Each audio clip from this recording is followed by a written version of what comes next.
पठये। नमस्कार दोस्तों, मैं पंडित हर्षद द्विवेदी, आप सभी लोगों का स्वागत है मेरे YouTube चैनल ज्योतिष ज्ञान केंद्र के अंदर। आज दोस्तों ये छोटा सा एक वीडियो आप लोगों के लिए मेरे लेकर के आया हूँ और ये वीडियो है एकादशी के ऊपर। पूरे महीने के पूरे साल भर के अंदर 24 एकादशी पड़ती हैं। दो तरह की एकादशी मनाई जाती हैं, एक कृष्ण पक्ष में मनाई जाती है, एक शुक्ल पक्ष के अंदर मनाई जाती है। ये 5 जुलाई को पड़ने वाली जो एकादशी है इसको हम लोग बोलते हैं योगिनी एकादशी बोलते हैं और ये कृष्ण पक्ष में पड़ने वाली है। अब इस एकादशी की क्या खासियत होती है और क्या विशेषता होती है ये हम जानेंगे, जो आज आपको मैं बताने वाला हूँ कि किस तरीके से आप एकादशी का व्रत कर सकते हैं। क्योंकि एकादशी का व्रत करना बहुत ही महत्वपूर्ण माना जाता है और बहुत अच्छा माना जाता है, क्योंकि इसमें 24 जितनी भी एकादशी होती है इसमें भगवान विष्णु का ही पूरा स्वरूप है और भगवान विष्णु की ही सारी लीला है इस व्रत की। तो आप कर सकते हैं और करने के बाद में इसका जो शुभ परिणाम आपको मिलते हैं वो बहुत ही अच्छे मिलते हैं, इसलिए आपको जरूर करनी चाहिए। पौराणिक मान्यताओं के अनुसार इस दिन भगवान विष्णु के आज्ञा चक्र में निवास करने वाली योग माया देवी, जिन्हें योगिनी भी हम लोग कहते हैं, वह जागृत होती है। पारलौकिक जगत में श्री हरि इन्हीं योग माया की सहायता से सारी सृष्टि का संचालन करते हैं। यह हमारे आसपास काम, क्रोध, लोभ, मोह के रूप में व्याप्त हुए तो आस्था, निष्ठा, श्रद्धा और शक्ति भी इन्हीं के रूप हैं। इन्हीं 8 गुणों के चक्र का जीव का चक्र चलता रहता है। वह पुण्य भी करता है तो कई बार पाप भी कर बैठता है। आस्था की योगिनी एकादशी का व्रत जाने और अपने पाप को नष्ट आप कैसे कर सकते हैं। इस व्रत को करने के बाद अपने पापों को किस तरह से आप नष्ट कर सकते हैं। योगिनी का मतलब है योग निद्रा। योगिनी देवी का एक रूप योग निद्रा भी है। पुरानी कथाओं की कहती हैं कि योगिनी एकादशी के दिन योग माया श्री हरि के सामने प्रकट होती हैं और लगातार कई दिनों तक उनके अनवरत कार्य करते रहने के कारण उनसे निद्रा लेने के लिए विनती करती हैं। तब उनकी बात मानकर श्री हरि देव शयनी एकादशी के दिन विश्राम करने जाते हैं। इसलिए भी सनातन परंपरा में योगिनी एकादशी का महत्वपूर्ण योग बताया जाता है। अब आपको मैं बताने वाला हूँ योगिनी एकादशी का शुभ मुहूर्त।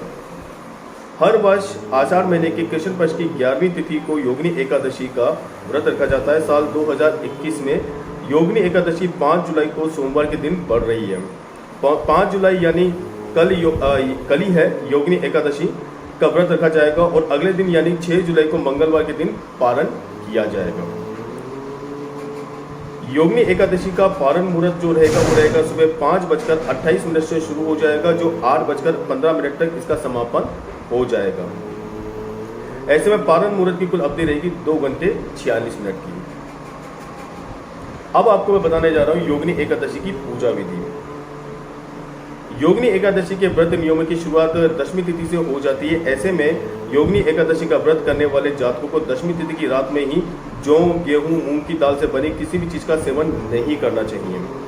साथ ही 10वीं तिथि की रात्रि में भी व्रत करने वाले जातकों को नमक का सेवन नहीं करना चाहिए। एकादशी के दिन सुबह जल्दी उठें, स्नान करके साफ वस्त्र धारण कर लें और इसके बाद व्रत का संकल्प आप लें। योगिनी एकादशी के दिन कलश स्थापना किए जाने वाले का प्रावधान है। कलश स्थापना करने के बाद उस कलश के ऊपर भगवान विष्णु की प्रतिमा को स्थापित करें और उनकी पूजा करें। भगवान विष्णु को तुलसी पत्र जरूर अर्पित करें। एकादशी की रात्रि जागरण करते हुए भगवान का भजन या ध्यान करते रहें। यह व्रत 10वीं तिथि से शुरू होकर द्वादशी तिथि को प्रातः काल में दान करने के बाद समाप्त हो जाता है। पारण मुहूर्त में दान दक्षिणा के बाद व्रत को खोला जा सकता है। अब आपको मैं बताने वाला हूँ योगिनी एकादशी की व्रत कथा, कि ये क्यों रखा जाता है, क्यों मनाया जाता है।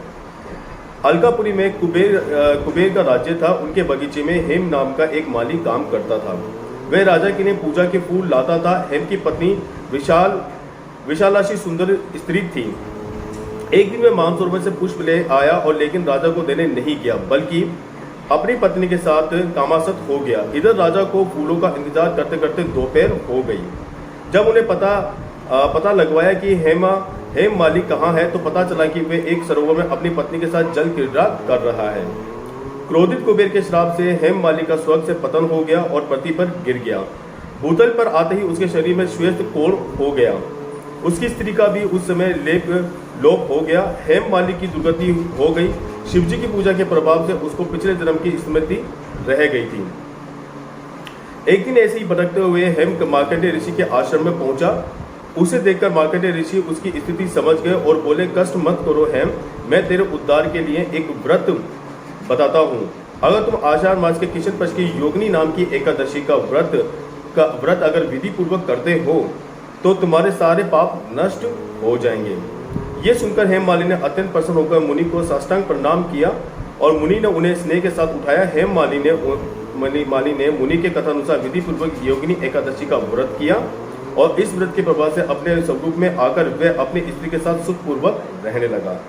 तो दोस्तों ये थी कथा योगिनी एकादशी की। जब भी आप योगिनी मतलब किसी भी तरह की कोई भी एकादशी, जो 24 एकादशी होती है पूरे साल भर में, अगर आप कोई भी एकादशी करते हैं तो याद जरूर रखें कि कथा आप जरूर सुनें, क्योंकि छोटी सी कथा होती है तो आपको जरूर सुननी चाहिए, क्योंकि ये सब विष्णु भगवान की ही लीला से पूर्ण होती है। तो जब आप कथा सुनेंगे तो आपको भी अच्छा लगेगा और योगिनी एकादशी का व्रत आपका पूरा हो जाएगा।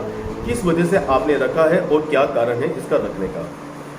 इस दिन एकादशी के दिन कोई सी भी एकादशी अगर होती है तो उस दिन आप भगवान विष्णु का ओम नमः भगवते वासुदेवाय इस मंत्र का जाप करें। साथ में माँ लक्ष्मी जी की भी आप पूजा करें और लक्ष्मी सूक्तम का भी पाठ आप इस दिन कर सकते हैं। यह बहुत ही अच्छा और लाभकारी होता है। और जो भी पूजा का जो सामान होता है वो सब आप जो भी आपके अनुसार, जो भी आपकी श्रद्धा वो आप एक्टिव कर सकते हैं और भगवान विष्णु की पूजा कर सकते हैं।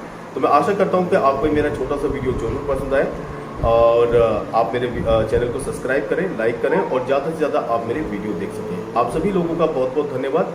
जय माता दी, जय श्री राम, जय श्री कृष्ण।